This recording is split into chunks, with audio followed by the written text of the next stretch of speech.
Welcome to the Man Cave Podcast with Dan Casper.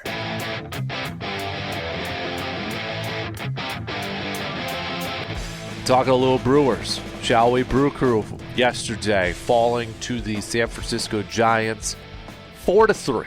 4-3 to drop the series against the Giants. And they were a walk-off away from potentially even getting swept by the San Francisco Giants. But before yesterday's game, it was the celebration of life for one Mr. Baseball, Bob Uecker. And again, not sure how it looked on TV, sounded on the radio and such, but I can tell you from being there in person, holy moly, what a powerful, what an emotional event. And just across the stadium, the lines of people waiting to get in, the lines of people waiting to get to the team store to get, Uecker stuff and such. I mean, there was, when we first got there and walking through the stadium and such, it was, standstill lines in a lot of areas, just going through the concourse and such, just trying to get to our seats and that. So a lot of people wanting to look at all the different exhibits, whether it was the plaid jackets, whether it was his car, whether it was his score sheet from the final game that he did and such. I mean, there was different spots all across the stadium, checking out the press area, because outside they unveiled the Bob Uecker Broadcast Center. And, inside the stadium, they switched up where the retired numbers are. Remember, it always had like 50 under there. They switched it to just his name and then the microphone icon logo there. So, but then the dignitaries that were on stage for the ceremony, you had Yelich, you had Bud Selig, you had Mark Anasio, you had George Brett, you had Robin Yountz, Brian Anderson, and then the host Bob Costas, which had different video themes throughout. I thought it was a fantastic event throughout the whole time. I know it ran a little bit long and such. Hopefully nobody was too upset about that. But it was pretty darn powerful, I gotta say. But I think what really probably got me, or really kind of hit me too, was two parts. One, seeing Robin Yount choke up and such. But when they did the first pitch and Bob's son getting ready to throw it, and Bob's family was out there, and then the entire Brewers team walking out there with all the with their jerseys and Uke's name on the back. That was a pretty powerful moment too. So it was an incredible experience. And if you were there, I hope you feel the same. That it was an awesome experience and an awesome pregame ceremony and such. I think Brewers, Uecker's family, everybody who had a hand in it and planning it did an absolutely fantastic job. It was such a cool thing, and I'm really glad that I got to go and be in attendance for that. So just really, really cool. Game itself, Brewers had it going into the top of the ninth, 3-2. Trevor McGill coming in. Brewers just couldn't hold on to it, though. Falling 4-3. The Giants able to put up 2 runs in the ninth inning, and then holding on in the bottom of the ninth to get the series win. And in the last 9 games, the Crew just 3-6, dropping their last 2 series. 5-game series against the Cubs and this 3-game series against the Giants there. So you look at what the Brewers have been doing here as of late, how they've been playing as of late. Is there a little concern? Maybe not concern. I think concern might be a little too dramatic here. But are you a little bit nervous? Considering, all right, the Cubs just swept the Angels. You're looking at the standings here. Brewers holding on to a 5-game lead, but with the Cubs holding on to the tiebreaker, maybe it's not maybe, it is essentially a 4-game lead right now. I get a little bit nervous. Just maybe a skosh here in this thing. Brewers still have the best record in all of Major League Baseball. Next up is the Tigers at 78 wins, so the Brewers are still the only team with 80 or more wins at this point.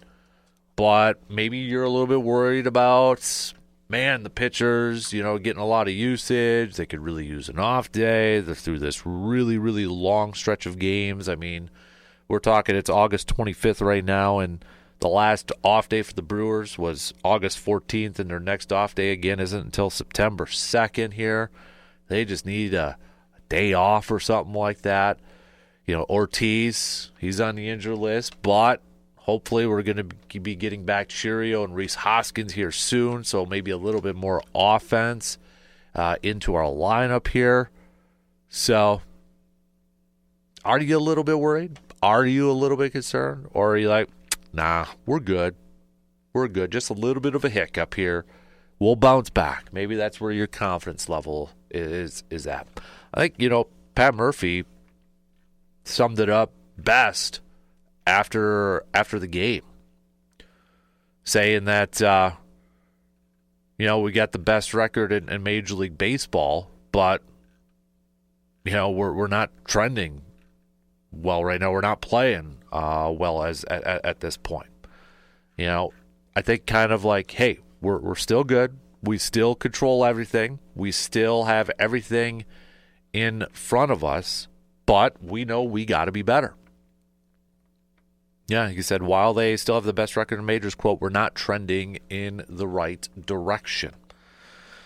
And I think he's I totally get it. And in a lot of ways, I agree with Murph. You look at the last few games here, and if you want to be a little bit nervous, you want to be a little bit, like, oh boy, palms are sweaty here a little bit. You're kind of looking over your shoulder, and the Cubs are creeping up a little bit in the standings and such.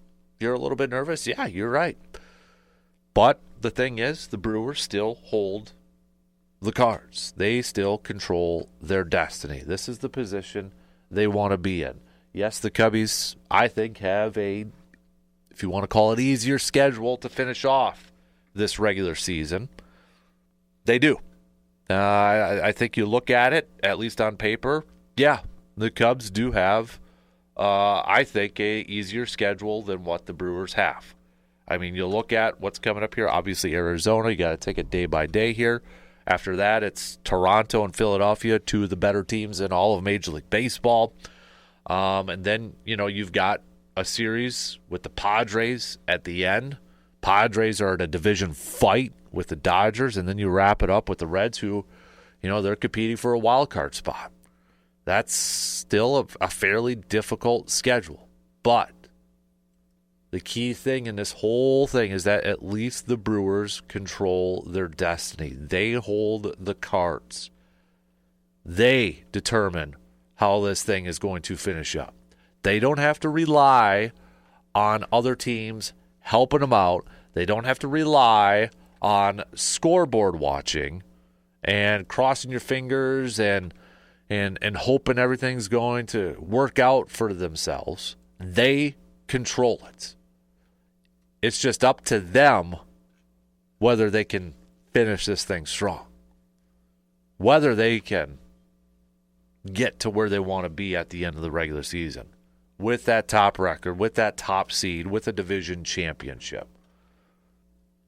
But if you're a little bit nervous, I understand it. I get it. I'm like, I think we all want to see a double-digit lead within the division as we get to September, right? We want to see that. We want to get that. We don't like it when things are close in a race. We just naturally get a little bit nervous. We just get a little bit like, crap. We always kind of just look over our shoulder in any race. In any race, we're like, we want that huge lead. We want that huge gap. It's gotten a little bit tighter. So just naturally, probably just a little bit more nervous. Maybe some are more nervous than others, and that's fine. Totally get it. Totally understand that. But at least the crew still, again, hold the cards. They control their destiny. And they got to take it game by game. You can't look ahead to Toronto. You can't look ahead to like, oh, finally we'll have an off day on September 2nd. Can't look ahead to Philadelphia. You have to take it night by night, game by game. Win tonight, as Murphy tells his team every single time. And it starts tonight with the Diamondbacks. 4 games with the Diamondbacks coming over here to Milwaukee. Brandon Woodruff is going to get the starts for the Brewers. Looking to bounce back here a little bit from his previous starts against the Cubbies, where he picked up his first loss of the season. That start, he went 4 1/3, gave up 3 earned runs, did strike out 6, but also issued 3 walks. So looking for maybe a little bit of a bounce back here. And, I know some Brewers fans aren't going to like this. They're not. And it does put a little bit more strain on the bullpen. But I'll be curious to see what the pitch count or what the plan is going to be for Woodruff tonight. Are they still going to be a little bit cautious with him? Are they going to stretch him out here a little bit more as we get closer to September? What's the plan going to be for Woody? Now, to be fair, in that start against the Cubs, it was 4 1/3, but he also threw 94 pitches. The start before the Cubs was 65. So I'm going to be curious to see, maybe if Woody can get that pitch count down, because you look at his last 2 games, 4 innings, 4 1/3, but a difference of nearly 30 total pitches thrown. That Pittsburgh game where he went 4 innings, no earned runs, 4 hits, just 65 pitches. But a few days later, 4 1/3, 94 total pitches. So if he keeps that pitch count down, will they keep him in there? Maybe go another inning or 2 to help out that bullpen? I don't know. I honestly, I don't know what the plan is going to be or how they view this thing. Do they still want to try to preserve Woodruff here a little bit more? Be a little bit cautious with that shoulder? I guess we're going to find out tonight. When you look at the lineup that the Diamondbacks are going to be throwing out there against Woodruff, Marte's had success against Woodruff in 10 career at-bats. He's hitting 300, 864 OPS. Corbin Carroll, 5 at-bats, 400. Everybody else, you got, Smith's got 8 career at-bats, 125. Everybody else got about a game's worth of experience. Not really a ton. When you kind of look at the lineup here for the Diamondbacks, even though it's a National League team in that, not a ton of experience. Again, you got a couple guys here, maybe 2-3 games worth. Other than that, just a game's worth. And then you got Rodriguez on the other side of the mound here. Eduardo Rodriguez going for the Diamondbacks. So far this year, he's 5-7 with a 5.40 ERA. And you look at what he has done lately. So far in the month of August, in 4 games, he is 2-0 with a 4.50 ERA. He is coming off of a game against Cleveland where he went 6 2/3, gave up 4 earned runs. Here's one of the differences here too. He threw 96 pitches in those 6 2/3, compared to some of the Brewers pitchers who throw those amount of pitches in like 4 or 5 innings. Just throwing that out there. I mean, even in his previous start against Colorado, 7 innings, 93 pitches. But in that game against Colorado, he did pick up the win here too. So you look at Rodriguez's game logs and break it down by month. I mean, it's kind of all over the place, to be honest with you. April, he was 1-3 in 5 games with a 6.26 ERA. May, in just a couple of games, 3 games, 9.75 ERA.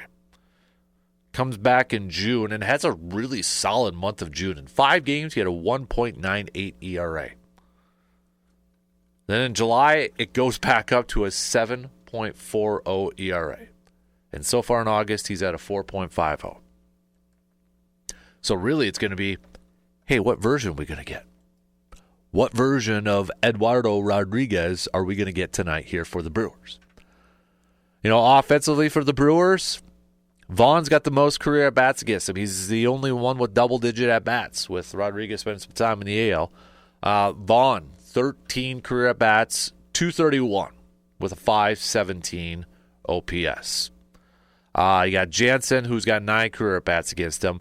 Other guys, you're talking just a couple of at-bats. Contreras has 5, but he's 0.000 batting average, does have 1 RBI. Yelich just has 2 career at-bats against him. Terang's got 5 career at-bats against him, and he's hitting 600, which Rodriguez is a left-handed pitcher. So, you got Terang sitting there with a 600 batting average against a left-handed hitter. So, but, again, what version of both of these pitchers are we going to see? Are we going to see a bounce-back version of Brandon Woodruff tonight? Or are we going to see the Rodriguez maybe of back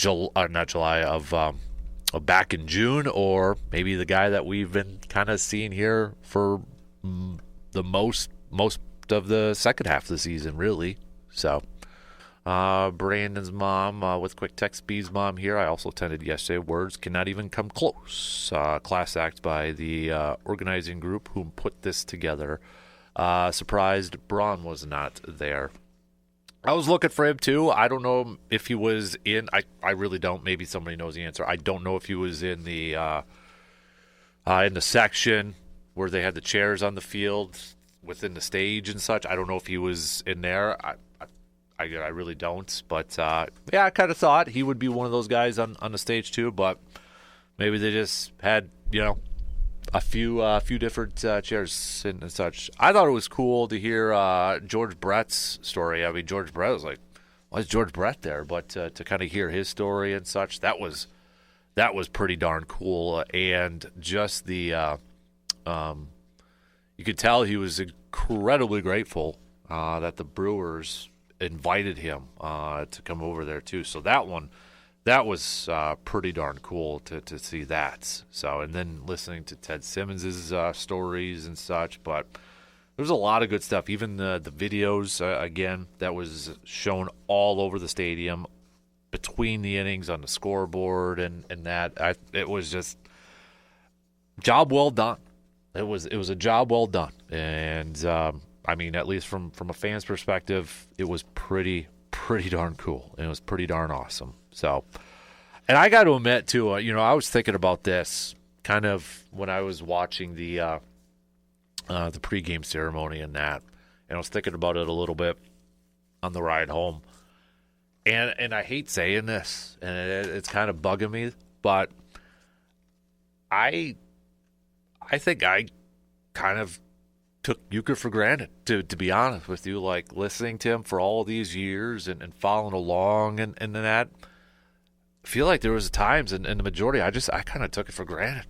Like, dang. It goes back to that Office quote. I love this quote from one of my favorite TV shows of all time, The Office. Paraphrasing it, but it's, when Andy Menard in the season finale says, I wish somebody could tell you when you're in the good times.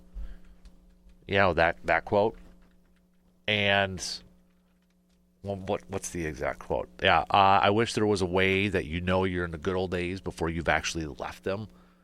It's kind of a reference like that. It's kind of like, don't always take things for granted. And I got to admit it, and I hate saying it, and I hate admitting it, and it's bugging the crap out of me. But I really think there was a lot of times, whether I was driving home, on the weekend going back to college, or me and my buddies in college, we're playing catch in the front yard, or in this case in the street, instead of maybe doing some studying for college or that. We had the radio on and listening to Uecker in the background, and listening to some of those stories, and just there was times like I think definitely took it for granted, and just kind of listening to everybody else and watching some of the stuff. It kind of got that. I got that feeling like, man, so many times I probably just, had the game on in the background or had it on the radio in the car just listening to see how the Brewers were doing. And yeah, hearing stories in that and laughing at them and that, but there was probably more times than I should have. I probably took it for granted. And that yesterday kind of reminded me a little bit that I probably did. And probably a good reminder, don't take a lot of things. Don't take a lot of things for granted too. But a very powerful, very emotional pregame ceremony for Uecker, no question about it. So a couple of texts here talking about the Brewers themselves. The Brewers, Travis with a quick text saying he is a little bit worried with the Brewers. He's a little bit worried with how the bullpen has been taxed quite a bit here. It seems like we're seeing some cracks in the foundation. Maybe they just need that off day to kind of regroup and reset. Ben with a quick text in here as well saying, I'm not pushing the panic button yet, but I definitely think it's okay to say you're a little bit nervous considering what we've seen from the Brewers so far. They went on an amazing 14-game winning streak, 3-6 since then. Still good numbers, but it looks like this group is just maybe a little bit tired and just needs that off day. Hopefully they can continue to grind through it. Another texter here saying, I know it's not a grind my gears Tuesday, but for all the fans who are coming out of the woodworks and being extra critical of Pat Murphy lately are probably the same fans that were singing his praises just a few weeks ago. I'm getting tired of everybody always pointing the blame at him after a loss, but maybe not giving him enough credits when the good times are rolling. Don't know the name of that texter, but thanks for texting on in. And another text coming in here too, saying that this is from Aaron. Aaron saying that watching on TV the pregame ceremony was definitely emotional. Teared up a little bit, even though I never met Uecker. You felt like you knew him as a good friend. It's still incredibly rare to find somebody in that position, right? I mean, it's incredibly rare to find somebody who is such an icon and a face of an organization, a face of a sports franchise. And he was a broadcaster. He called the games. You can't. I don't know if you can say that with another organization, another sports franchise. I mean, even go to Green Bay, go to the Packers, an iconic franchise filled, oozing with history and all-time greats. But it's a bar stool debate. If you had to pick the face of the franchise, who is it? You're going to have people saying Lombardi. You're going to have some people saying Lambeau. You're going to have some people saying Favre. You might have younger fans say Rodgers. It's all over the place. Brewers, there's probably no debate. It's Bob Uecker. It's Uecker. That is the face of the franchise. I don't know how many other I'll admit it. I'll freely admit it. I have not been to a ton of other pro stadiums. All right? I'd love to. It's on my bucket list. I would love to go on a trip. Maybe when I retire, and that's when I can go do my stadium tours and that. But I don't know of another stadium, another arena, where somebody has two statues, one outside, one inside, their name up with the retired name numbers, their name outside of like the broadcast area, their quotes used for their home run, get up, get out of here, gone, right up, you know what I'm talking about, all over the place. And I don't know if I've ever talked, met, read anything that was negative. Like I don't know if I've ever heard anybody anywhere say one negative thing about Uecker. And it kind of fits with how he called games too, where he said that, he never had anything bad to say about a player, never Never wanted to say anything bad about a player because he knew how hard it was. He never said a bad thing, and I don't think a Brewers fan or even a baseball fan has said a bad thing about Uecker. So